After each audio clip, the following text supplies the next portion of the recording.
So welcome. I don't know if Mary Grigsby is here yet, if she snuck by me or not, but Mary's our president-elect for Friends of the Library. And as Mary was coming into the position at Friends of the Library, and she was talking about things that she wanted to accomplish with Friends, one of the things that she felt really strongly about is that we need to have opportunities for people to see all of the really amazing ways that the library partners with people on campus to accomplish great things, research, teaching, and today is just a great example of that partnership. And so we're delighted to have Mary here representing the Friends. This is a Friends event, even though you have staff here emceeing it. I want to thank Allie Sauer too, who has helped plan this. She's our coordinator of donor engagement. She's behind the scenes today, making sure everything runs well. And I don't know if Pat Oker has popped in yet, but I believe Pat was planning to be here. Are you here, Pat?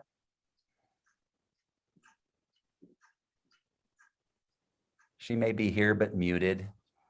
But if she's not joined us yet, I'm hoping Pat's here. Lots of arts and science folks are here, so it'd be great to have Dean with us.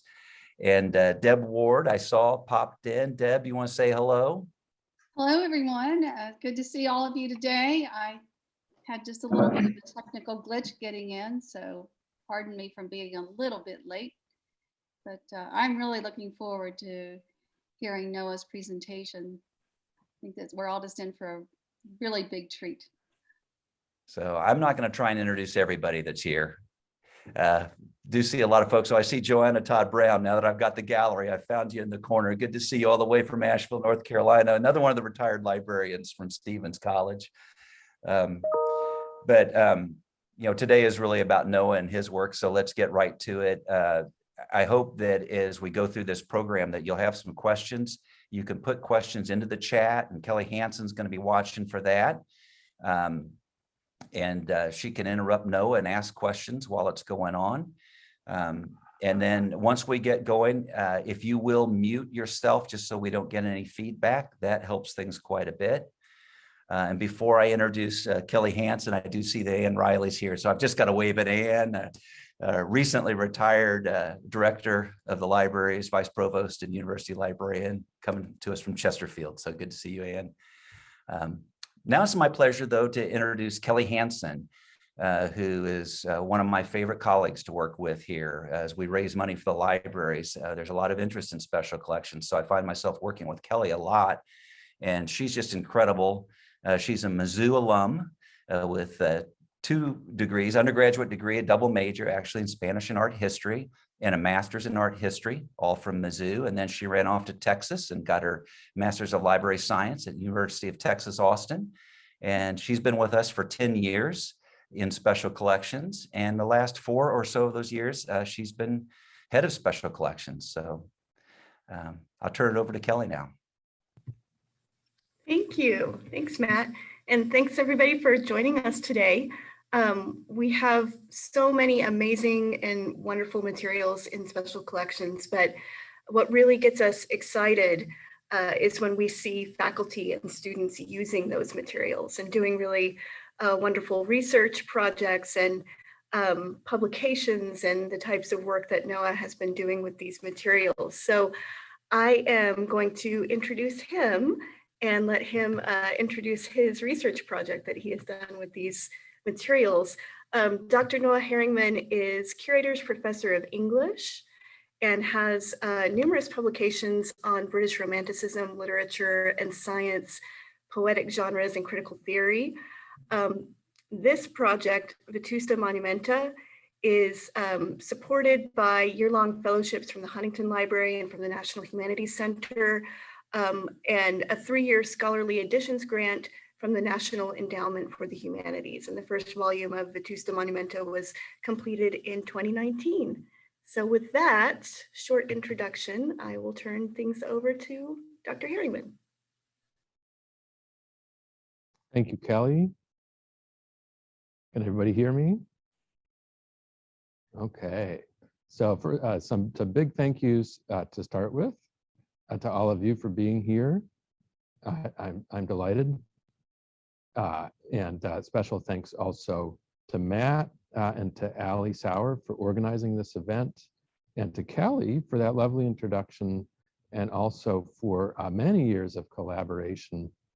Now, I seem to recall that you were a master's student, Kelly, when I first brought classes in to work with you. Is that right? Yes. I actually have 2 stints in special collections. I worked here during my first master's degree in art history, and then I left for a period of years and went to Texas, as Matt said, and then came back. So yes. Okay, so in her guise as art historian, already back in the day, Kelly was helping my students and myself to look at some of the treasures from special collections and helping us to build lists of materials to look at in so many different subjects. And it's been a pleasure to work with her from that time and more recently as well. It's great to be here with the Friends of the Library, and I should say my friends from the library, because about half of you are friends of mine from, as well as being friends of the library. I've been a friend of the library myself since 2004, and I look forward to in-person event again sometime soon. Welcome also to colleagues and students from College of Arts and Science, School of Visual Studies, other units on campus, and a few far-flung family and friends. Thank you for joining me today. The question I'd like you to think about today is, what is an ancient monument? Simple question.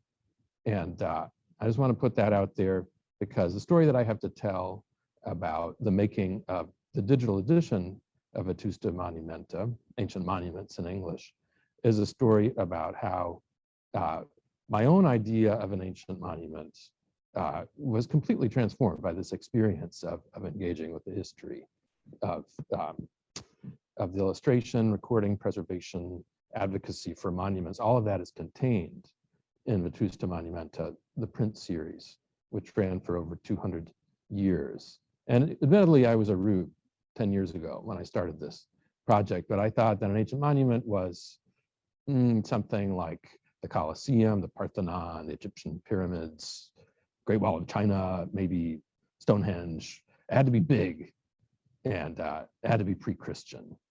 And it seemed to me pretty cut and dried. And so, at this stage, if we could be together in the room, I would ask people to shout out, what is the thing that comes to your mind today in the 21st century when you think about an ancient monument? And feel free to put those examples in the chat. One thing that's clear is that it's an idea that we still can't do without, and it's hard to imagine any civilization doing without some idea of ancient monuments. And yet, what the monuments are and how they're defined changes so much from moment to moment over time. One set of facts, and I like to start with this because I'm a literary scholar, that might shed a little bit of light on the changes, is the etymology of the words themselves. Vetusta, the Latin for very old or ancient, is not one of those Latinate words that made it into English at the time of the Norman conquest. But derivatives survive in French, Spanish, all of the Romance languages. And as a consequence of this, it's not considered polite to refer to a living person as ancient in English. Even though one of the comforts for me of doing this project is that as I turn more and more into an ancient monument myself, I feel like I'm in good company. Nonetheless, though, unless you happen to be the ancient mariner, we don't use that word for living people. But in the Romance languages, where these derivatives of Vetusta, very old, survive, it's perfectly acceptable in Spanish to say la vieja for the old woman, or vieillard in French for the old man. So that right there is, to me, really interesting. It takes in the long history of that word, the range of associations that the Latin brings to it, The history of the word monuments, I think, is more straightforward.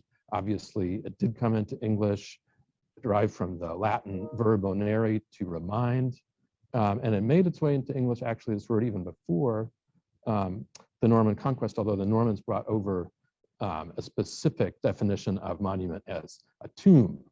That was one of their contributions. And so that already opens up a much vaster field for me approaching the problem through language. But as I began to look at the prints, which I hope to spend the majority of my time showing you today, if I don't get completely lost in words, which are my home base fields, the set of ancient monuments for the makers of this print series over 200 years is very eclectic. It's not, doesn't really resemble the narrower range of objects that I think come to mind.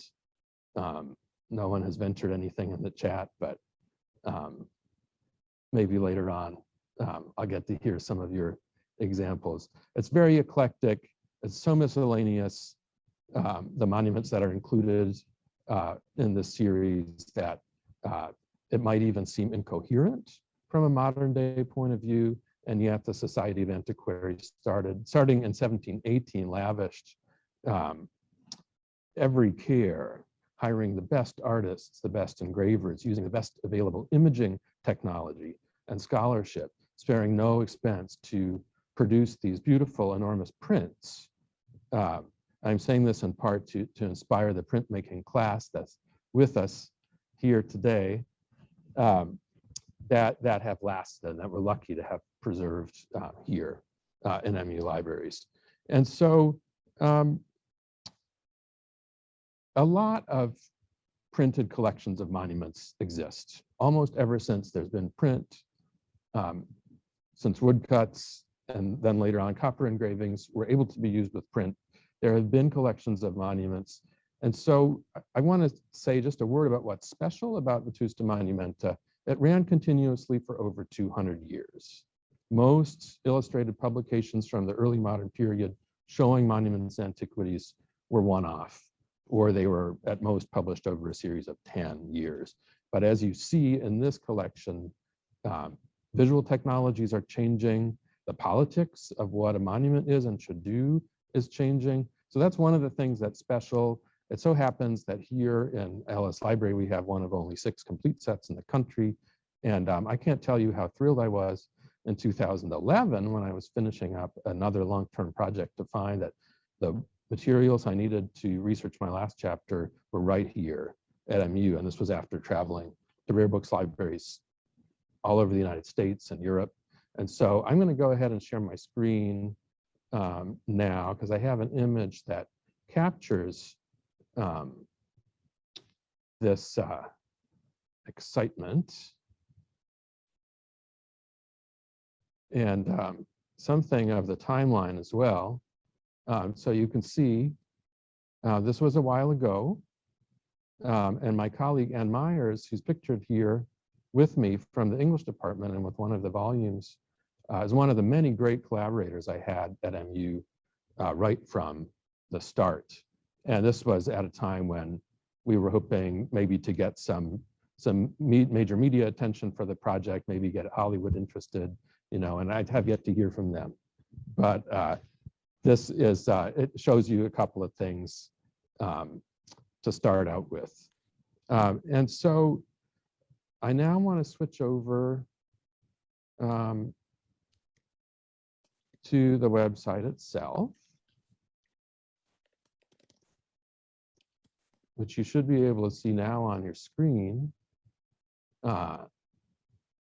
This is our homepage. And what I want to do over the next few minutes is take you back through, in reverse order. This website is the end product. And I'm going to take you back through the creation of the prints, and we'll look at the books themselves, which are arranged here on this very large table next to me. And Matt is going to serve as our cameraman. Turns out that's one of his hidden talents. So on the homepage, you enter the edition here. And I'm going to start out with a monument that is relatively unsurprising, although even a quick glance here will show you what a variety of objects we're dealing with in this collection. But I'm going to start out with this late 11th, early 12th century castle in Yorkshire. This was at a time, the early 18th century, when the only travelers to antique lands out of England were the very few who could afford to go on the grand tour of Italy. And there, especially in Rome, was an existing tradition through the Vatican's patronage of preserving, recording, and exhibiting Roman antiquities. But the Society of Antiquaries was actually started by people who, for the most part, couldn't afford to go to Italy without patronage, and resolved to document the variety of monuments, the surprising wealth, really, of archaeology in what today seems like a very small island. And so this Norman castle seemed like a good place to start. And in this case, what happened was they discovered a cache of Elizabethan drawings from a survey from 1561, showing castles that still stood in Queen Elizabeth's time, but were then destroyed in the English Civil Wars in the 1640s. And so, in the interest of preservation, they thought, what a great opportunity to reproduce in a medium that can be circulated in print, this image of a castle that no longer stands, and revive or preserve the memory of a monument, a type of monument. So if you're looking at this castle with me here, Tickhill Castle, as I hope you are, it should look very strange to you. It should look a bit like you've been transported into an M.C. Escher world. One of the things to notice, if you're thinking about the antiquarian print as a vehicle for time travel, which I think is really its main function at a time when travel in space was hard enough, travel in time could be achieved. So remember, this is a castle that dates from circa 1100, was recorded in the 16th century, destroyed in the war in the 17th century, and is now being engraved for the 18th century viewer. So if this castle is no longer standing, what are these people from the 18th century doing in the picture? This person here has a three-cornered hat and the knee-length coat associated with the English gentleman's attire. Next to him is actually an artist recording a monument that doesn't exist. And so you have multiple times and multiple time frames, because there's the 18th century moment in which the antiquarian traveler is imagined to be present in this space. There's the 16th century moment that Virtue, the engraver, has chosen to preserve by reproducing the errors in perspective coming from the original drawing, which was done by somebody in the 16th century without any special training. And those two layers are interposing, along with 18th century buildings and other things that don't belong in the picture, in this composite vision of the past. So I just wanted to start with that image. It's time to move on now, though, to a different kind of monument and a different kind of representation. We're still looking at the mid-18th century, still looking at the work of the same great engraver, George Virtue, who was one of the founding members of the Society of Antiquaries. And in this case, it wasn't a drawing that he was rendering in technological reproducible form. It was an actual discovery, the Lincoln Hypocaust.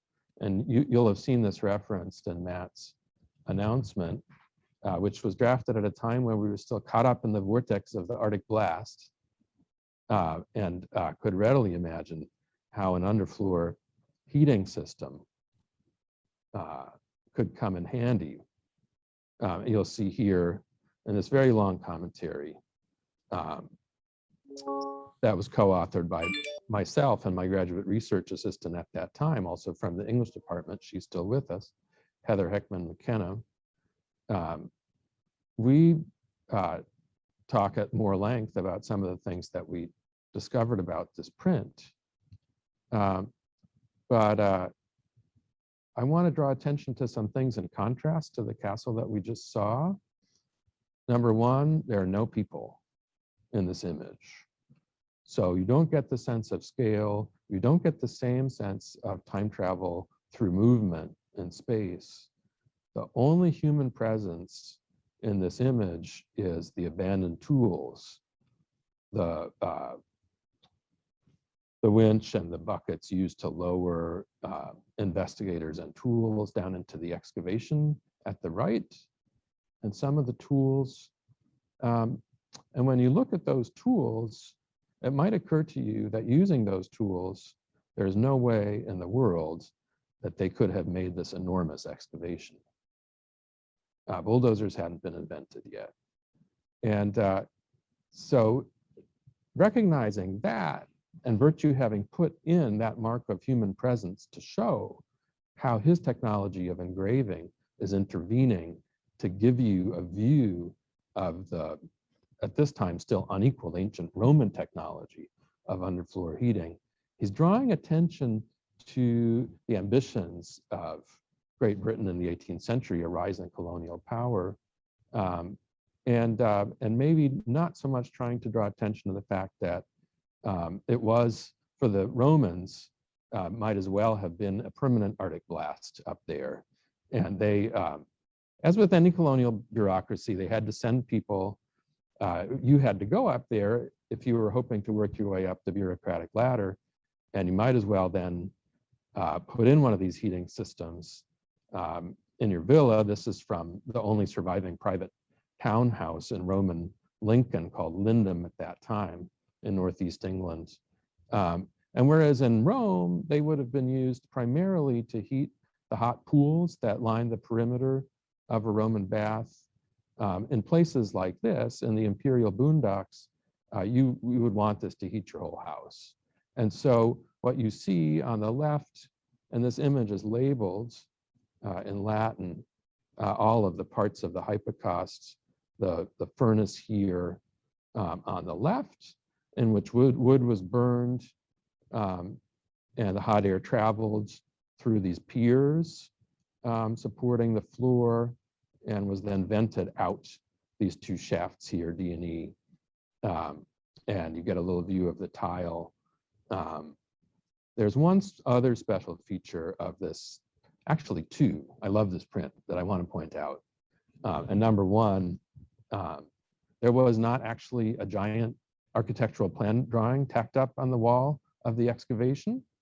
That is a visual trick that the engraver Virtue is playing on us, and he's alluding to the fact that he took drawings into his engraving studio to make the final engraved version. And that the perspective, you know, you sort of have to imagine yourself like the giant in Gulliver's Travels, with your head right at the level of the excavation. All of those elements draw attention to the technology and the artifice of the engraving.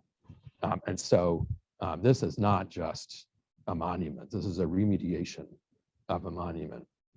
And it's, I think, an incredibly interesting one. There are 169 of these things in the book sitting here next to me. And we have so far put about half of them online. So I'm just going to go now over to my slides for a second, and then we'll call Matt over. This is the drawing on which the engraving is based. And Virtue traveled to Lincoln, which at that time, about 200 miles or less, was a 4 days journey by coach. The discovery was considered so important. And he went up there and he drew the excavation in situ, and probably made a bunch of drawings. And this is the final, the so-called preparatory drawing on which the engraving was then based. And so one of the exciting things that's happening right now in the edition is that when it was still possible to do research in person, my co-editor and co-PI, Crystal Lake, and myself went to London and hunted down very many of these preparatory drawings in archives. And so here you see side by side the drawing and the finished product, the engraving.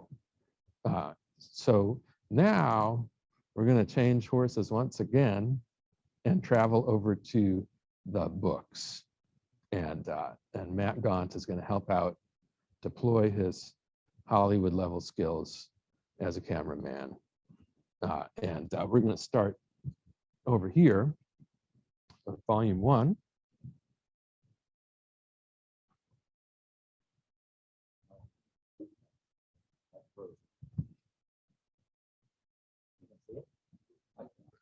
Can you see it in the little corner window?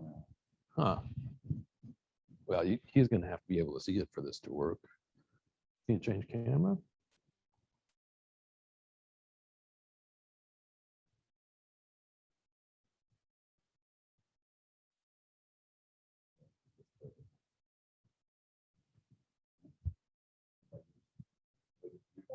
Okay. All right. We can do this. All right.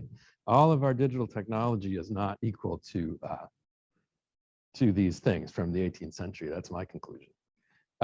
But so I'd like to start by showing those of you on your Zoom screens, and thank you for staying with me thus far, the image that we were just looking at on screen in its bound printed physical form. You can see from the ruler here, you can see the scale of the volume. So this particular page, what is that? Well, it's 50 centimeters, whatever that is in inches. And you can see on the page itself the plate impression and get a very clear sense of how the paper was laid over the copper plate that had been engraved and how the ink was then transferred by using a heavy rolling press. And you can just get an appreciation for the scale and the heft. Almost nobody has a computer screen big enough. And this is one of our challenges with the edition. There's almost no way to convey the sheer sort of scale and heft of these things, but it helps to explain the amount of time and labor that went in. We're going to move next to an image that you haven't seen before, and this is volume 3. And to take us right back to, let's see, here we are, to 2011. And I first looked at these books and special collections because I was making a study of Jacob Schnebely, the artist. You see his name here on the lower left. Because he was a brilliant illustrator, because his life story was so tragic. And you'll see on this gorgeous representation of a Magdalen chapel in Winchester is about to be torn down. They were always running to places where things were about to be torn down. So I assume we'll have people going to Parker Hall and Reed Hall in the same manner. And uses then the engraver Bezier, who followed Virtue, is using a mixture of etching and engraving techniques to capture those heavy shadows. And it's a very dramatic print. You can see little bits of the wall painting.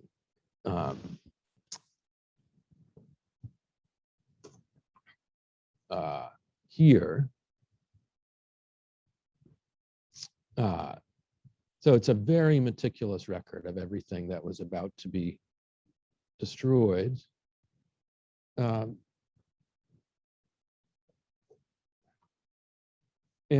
concluding that series of plates, a collection of different views, close-up views of the traces of wall painting, which is some of you, or many of you, I'm sure know, is a standard feature in medieval churches.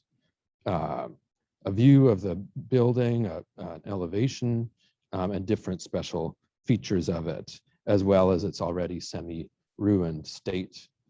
And as I was studying Schnebely's and Bezier's images, I was especially interested in the words.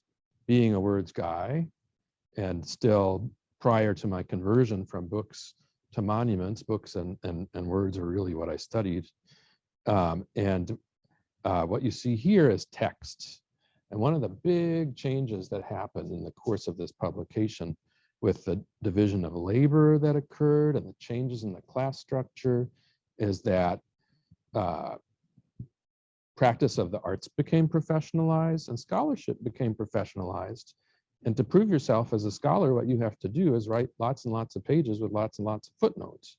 And so after they had made this decision to bind the prints into volumes, that explanatory text began to appear. Well, the last thing I want to show you here from volume 3, this is another endangered feature of a church, sedilia, or the stalls for some of the celebrants to sit during Mass. And what really grabbed me about this print was the little block of stone on the lower right, and this would have been in the original drawing, and you can see the name there, the artist's name, Schnebely, asserting himself as the recorder of the monument. Reproducing that in print was almost impossible. I wanted to show it in my book because it was important to the story that I had to tell about Schnebely. But as you can imagine, again, looking at the scale of this, there's almost no way to capture an image of it that was meaningful. And that was when I started to think about zooming as a tool to allow users of digital remediations to appreciate features like this. So very quickly, a couple of other things. Sometimes the prints were so big that they actually had to be trimmed. And this is the monumental character of the prints themselves. To fit it inside the volume, you see on the edges of this one that they had to be trimmed off.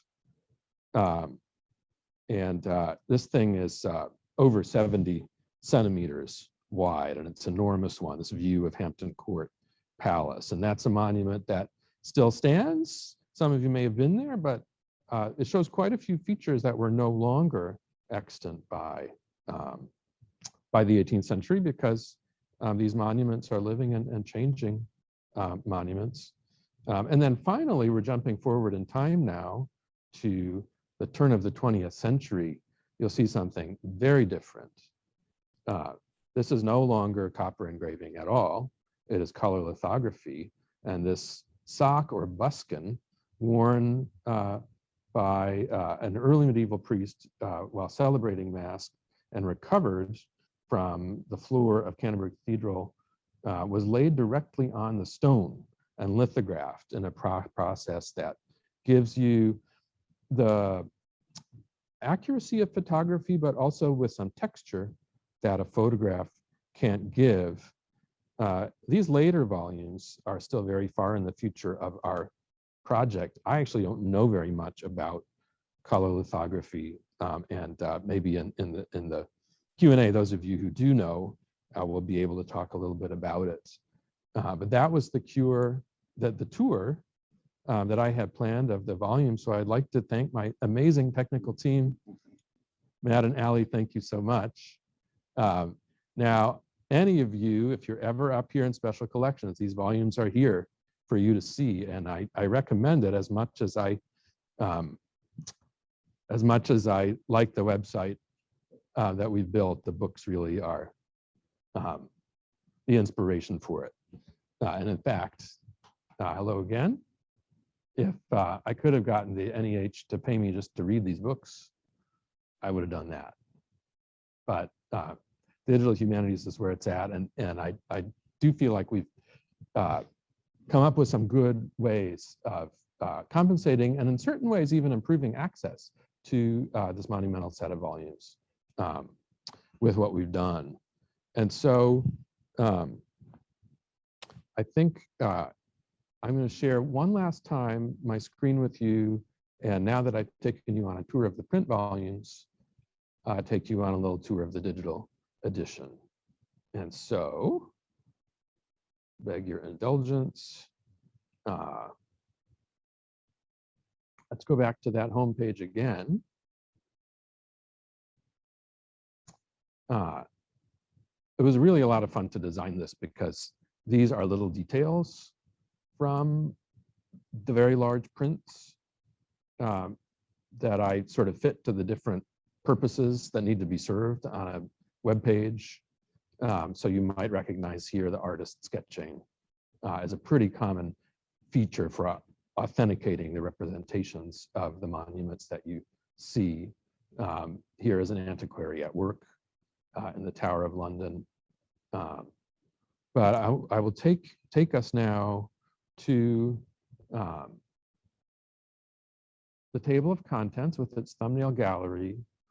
And it's not entirely obvious from a given print what the scale is, but you can sort of see that there are built works, there are coins and seals, which are very small. There are maps and other documents. This is a vellum roll. There are some portable antiquities like this horn. This bronze head, again from Roman Britain, is a little bit bigger. There are architectural plans. There are engravings of Roman mosaics.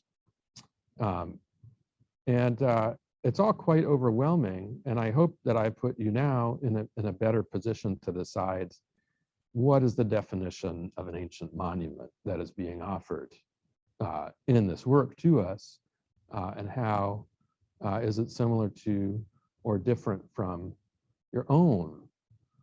I want to let the prints have the last word. And I think the best way of appreciating the sheer artistry, the stunning quality of these images is to focus on something visual. And I want to start with shadows. In fact, shadows will be our guiding principle here. To remind you of this one again, what creates the illusion that there is a giant poster-sized architectural plan and section drawing tacked up against the dirt is the shadow here along the edge of it. That gives an illusion of three-dimensionality in the two-dimensional space. And it's a two-dimensional representation that's being shown in this way, which adds another layer of subtlety and remediation. Well, if you follow the shadows, I've found they do really interesting things. Even here, where you have a plate set, and together with the elevation sort of landscape view of the monument, there's an accompanying plan. It was totally unnecessary to make the edges of these things curl up. It's a two-dimensional print after all, but the creation of the curl and the shadow and the sense that you might be the owner of these drawings and be displaying them on your table adds that element of imaginative transport that I think is so important to this project, and that I hope to recreate for viewers. I should say because this project would not be possible without the over 100 collaborators that we now have. Another one of my favorite shadows in this set of images is this one.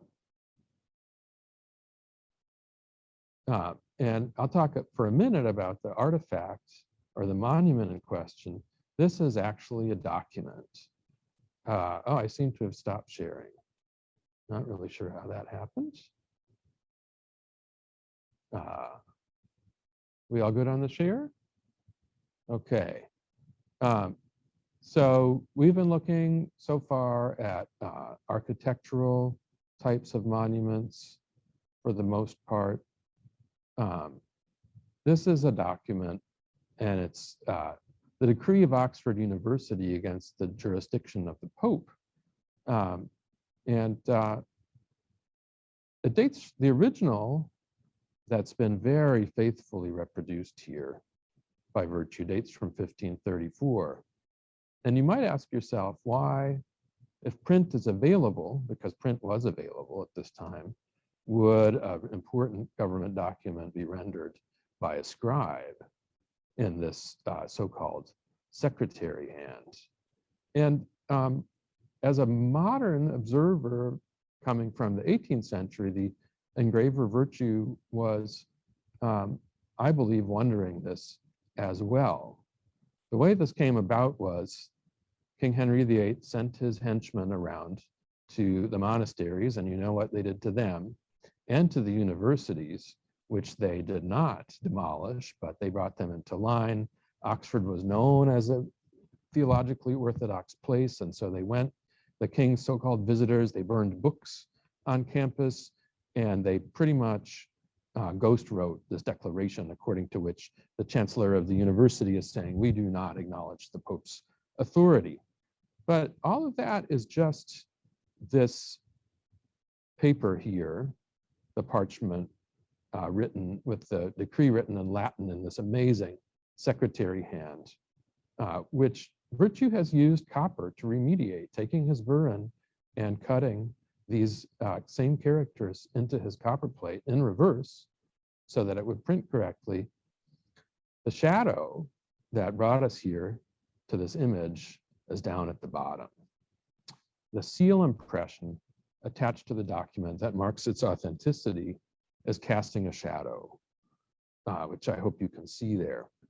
And it's casting a shadow, interestingly enough, on a piece of print, because in this particular case, the antiquaries took pity on those of us with poor Latin or no Latin, and they included an English translation, and they put it in the modern technology of print. It's overshadowed by the authority, the ecclesiastical authority of the Church of England, which ultimately the chancellor of the university had to bow to. And so by including the medal of Henry VIII at the top, the arms of the colleges, the banners, all of these decorative elements, what Virtue in effect did with this print was to construct a history of visual media. And so what's recorded here, working backward in time, is the modern art of print and copper engraving, the early modern art of writing and secretary hand, the medieval art of seal carving, another graphic art right here, and the metal, which is actually a much older graphic technology based on the cutting of dies for coins to be minted. And you'll see that the Hebrew is represented here. So it's all in one image if you trace it, a tour in its own right of the history of visual representation. There are so many more of these that I love. And there's so much more to say too about the edition and the great good fortune I've had in my collaborators, the grant funding, the features of the website. But I'm going to stop sharing. I'm going to stop talking in the hope of hearing now some questions, comments. I would love to hear from you, and thank you. I see from the participant count that most people have stayed with me, so thank you so much for that, and I welcome your questions.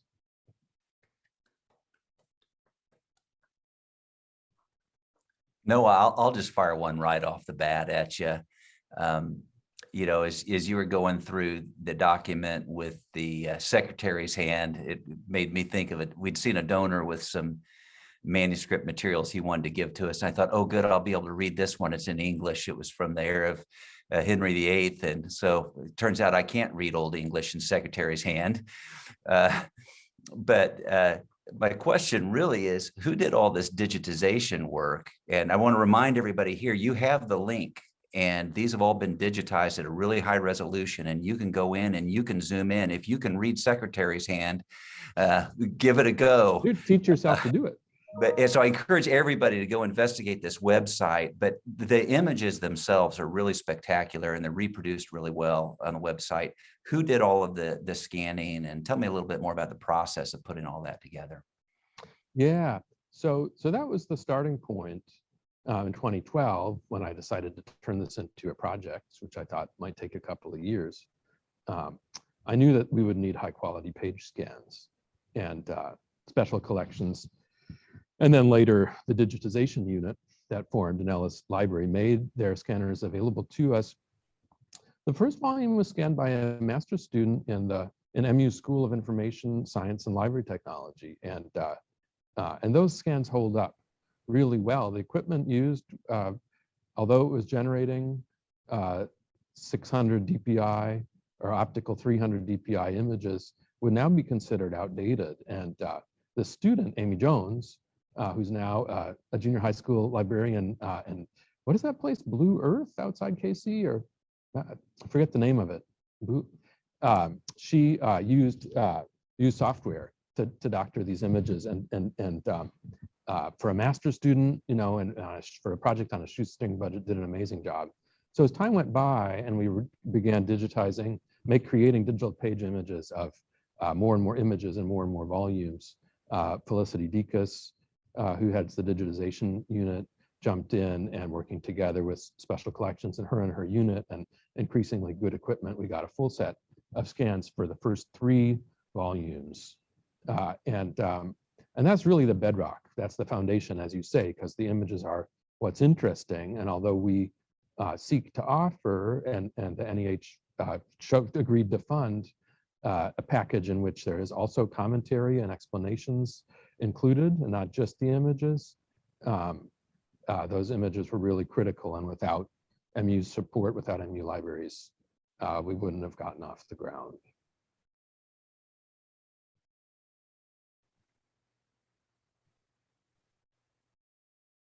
And that's why, in part, I'm so delighted to be here and giving back just a little bit of all of that. If you're shy about asking a question on video, you can always put it in the chat, and we can get your questions that way. This is Ann Barker. I've got a question. Hi, I'll Ann. reveal myself here with my homemade haircut. Noah, I'm curious, you mentioned you have like 100-some collaborators, and I'm guessing they're scattered far and wide geographically. And I'm wondering, what are they all doing, and how do you keep them all on the same page and working together? I'm sort of just curious about how you manage things. It is a bit like herding cats. No, I have 3 co-editors who work really hard and help with all aspects of the project. One of them is my own ex-PhD student, Crystal Lake, who got her PhD from my department here in 2008. Another one is a formerly junior, now approaching middle age academic in Germany, an English professor over there, who's just been appointed to a professorial chair at Frankfurt. I have contributing editors, 3 of them as well, including an art historian from Canada, medievalist, a Latinist from right here at MU, Ray Marks, who's integral to the project. My Latin is not strong.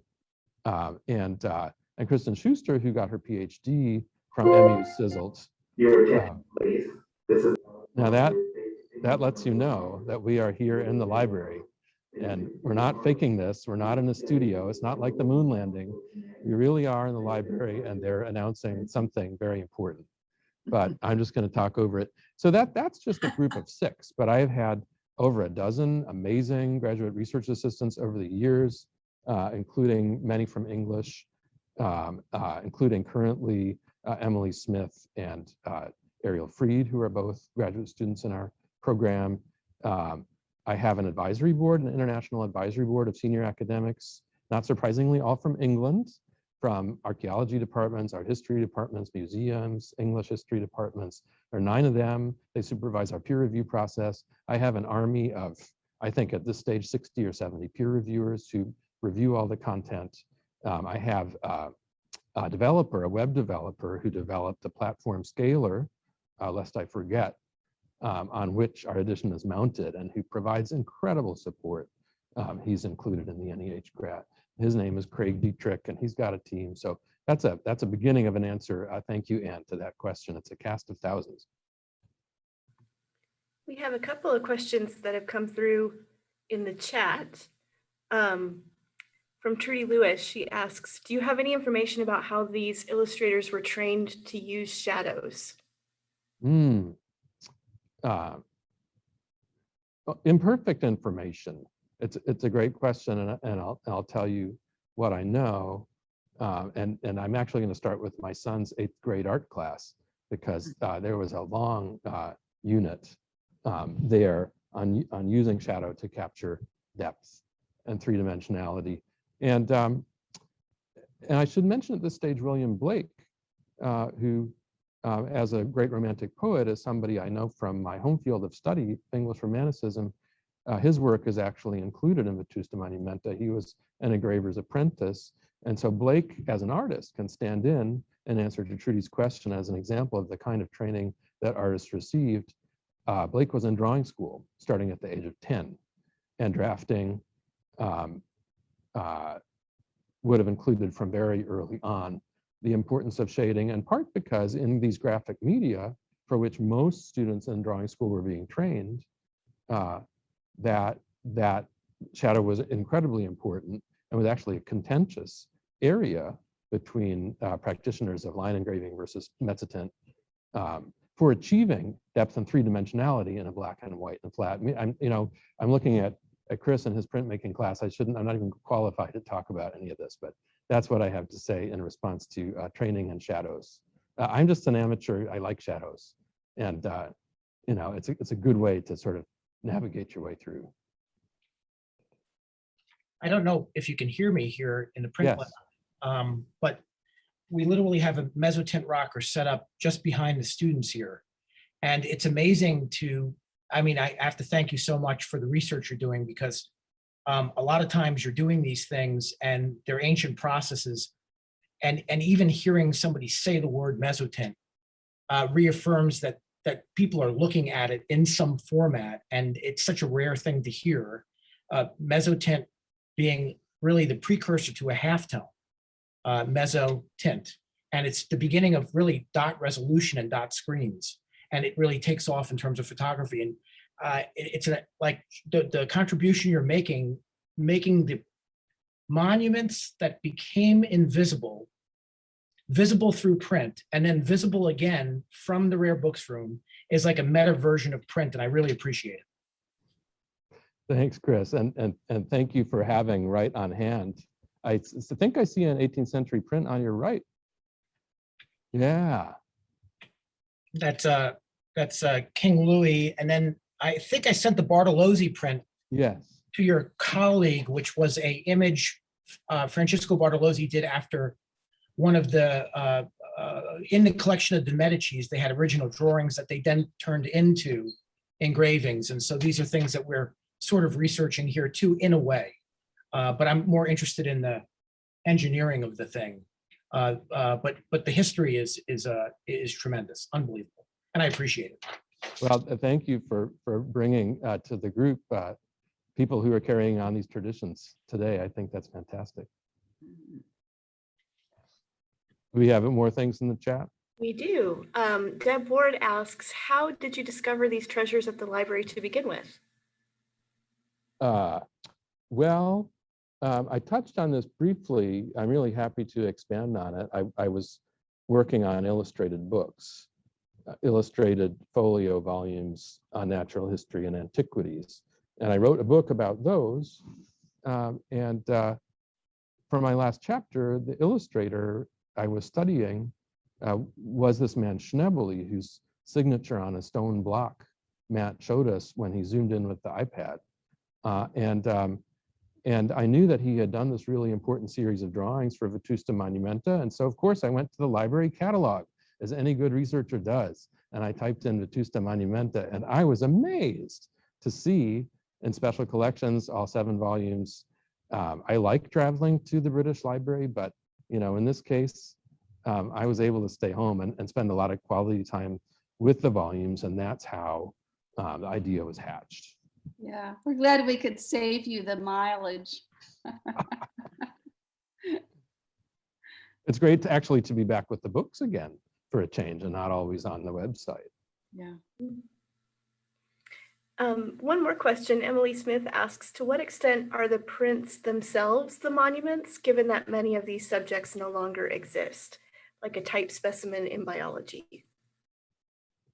Yeah, that's a philosophical question.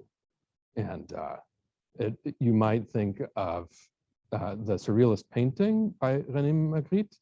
This is not a pipe, ceci n'est pas une pipe? And ask the same question about the illustration representing a monument that isn't there anymore, and maybe even displacing that monument, because what if they decided to make an engraving and call it good and then let the monument be destroyed? In many cases, they didn't have a choice.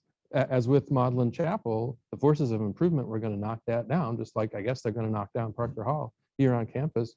And so, yes, it becomes the monument. And what's interesting about that is the way in which the artists and especially the engravers approach their task with a consciousness of that, of knowing that the preservation of the monument might only happen in 2 dimensions.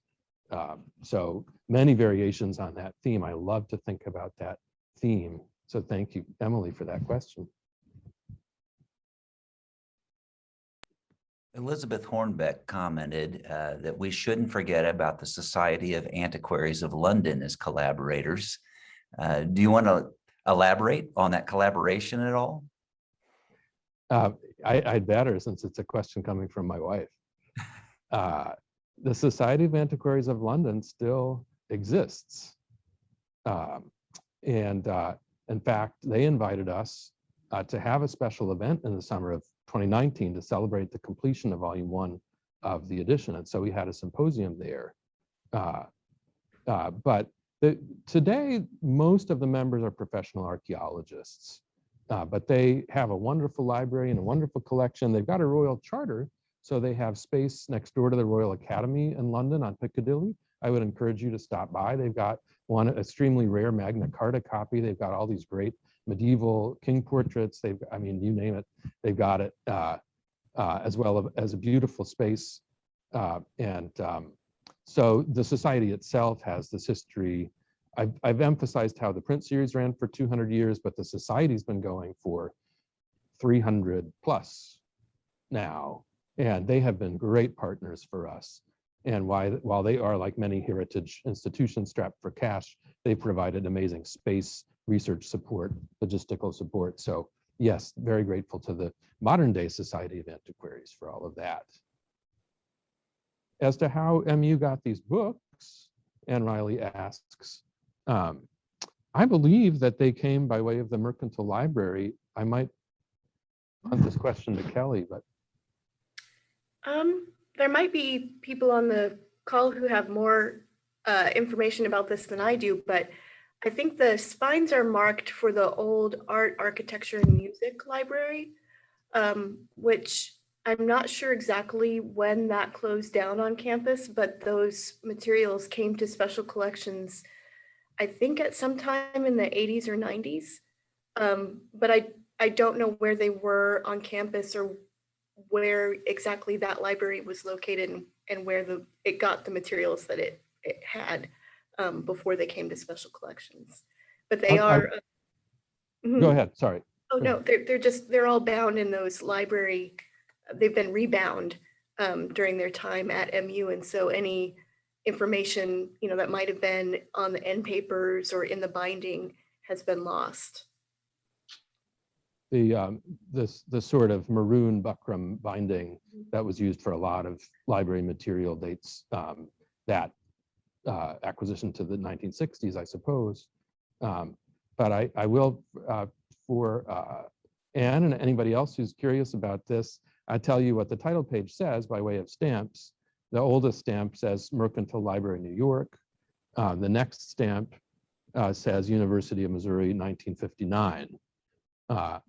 And then for some reason, there's another one that says University of Missouri, 1964. So I don't know why we would have stamped it twice.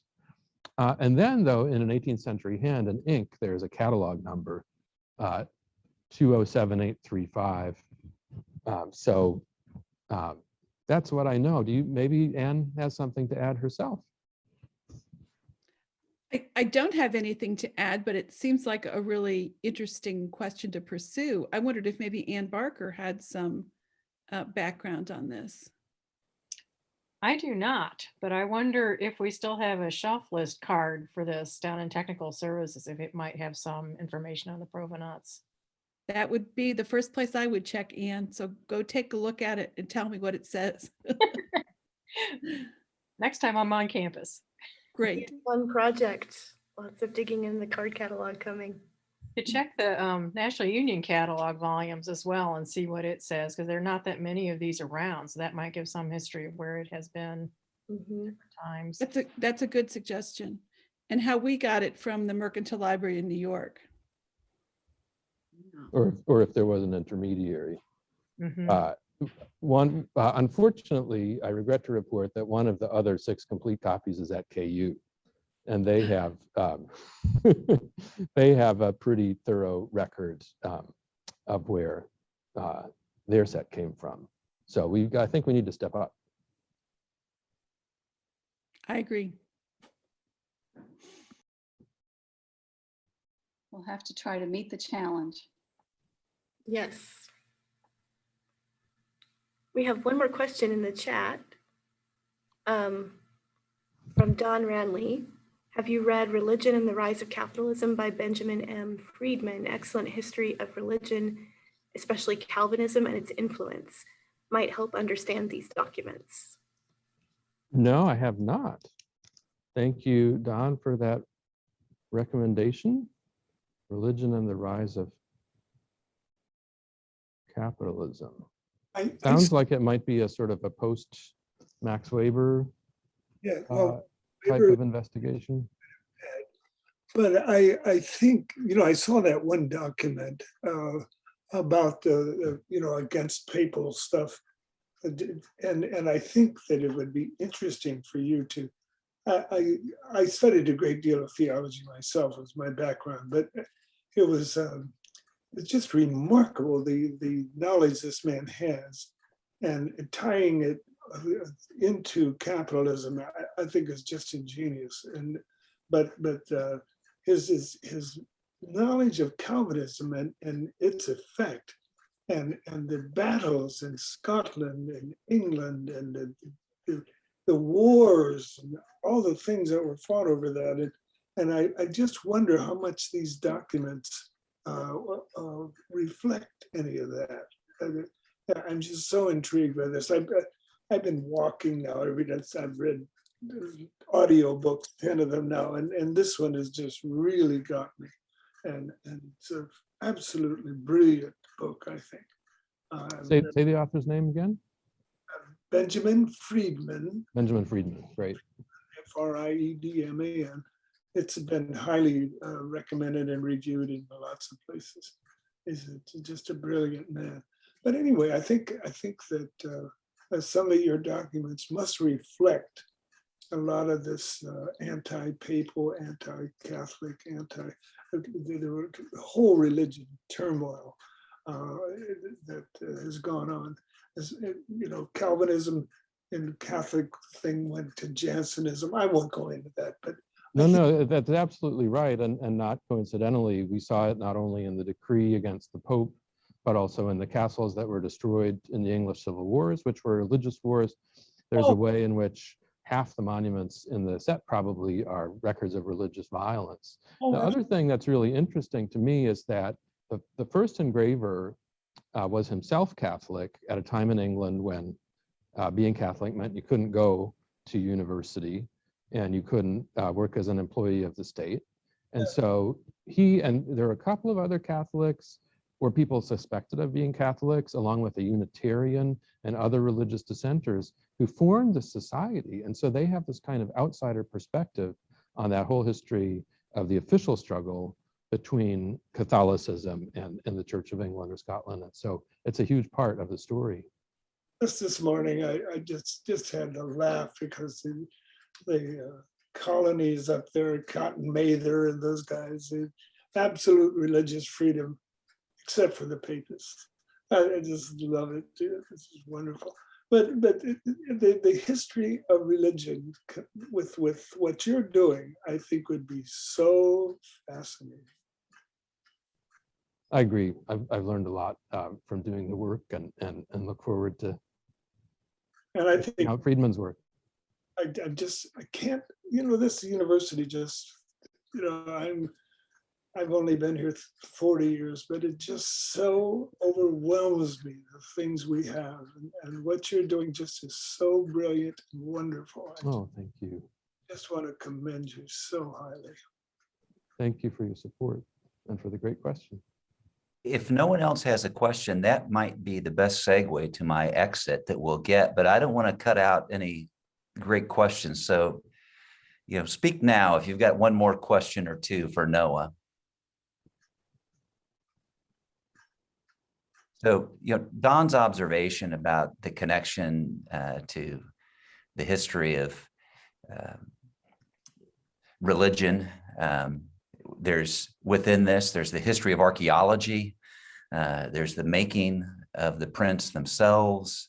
And one of the really cool things about special collections is we have a bunch of items here that might be used to teach any number of classes. And Kelly could give you a better idea of the diversity of classes. But last time we talked, Kelly said, it was roughly 25 different subject matters, so it might be somebody that's interested in politics, or we had a business class in that we're looking at how our Babylonian tablets are some of the earliest business documents, cuneiform tablets that are documenting who brought what goats to the temple, 3,500 years ago.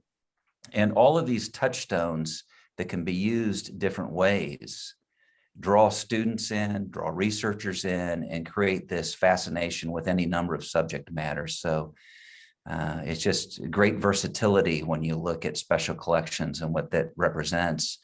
And Friends of the Library, who are behind today's virtual event, have been matching Adopt-a-Book gifts for many years. And a lot of the work we do to maintain this collection and keep it usable, those funds come through Adopt-a-Book. And I've got donors on here today that have given to Adopt-a-Book. And as I say, thank you to all of our donors, no matter where you're giving. But this is just a real good example of how important it is to continue to have the funding that's necessary to care for the collection so that Noah can come in and turn the pages. Felicity can put it under the scanner without destroying it and make the scans. And now, pat on the back to Noah and all of his collaborators that this is no longer a University of Missouri project. Now, this is a worldwide resource for anyone who's interested in Vetusta Monumenta and wants to dig deeper.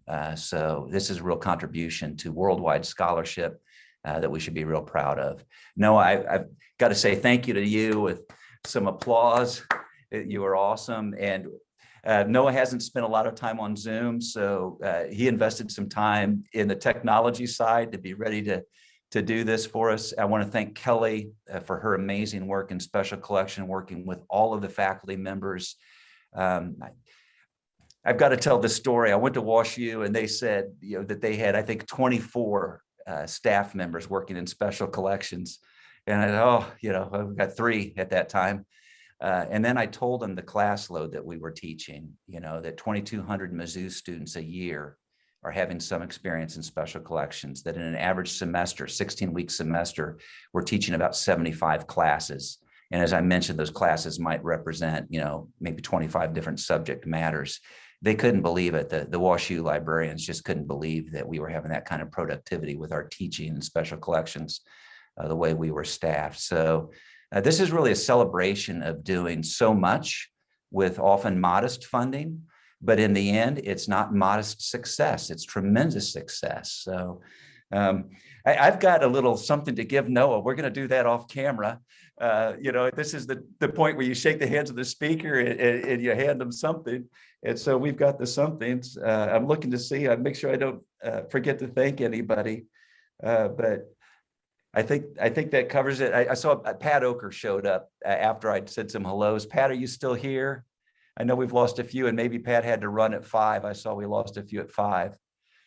All of our university administrators are heavily scheduled on Zoom. So, getting Deb here, I'm sure she came right from another Zoom to pop in, and Pat probably had to pop out to the next one. But thank you for all of our attendees.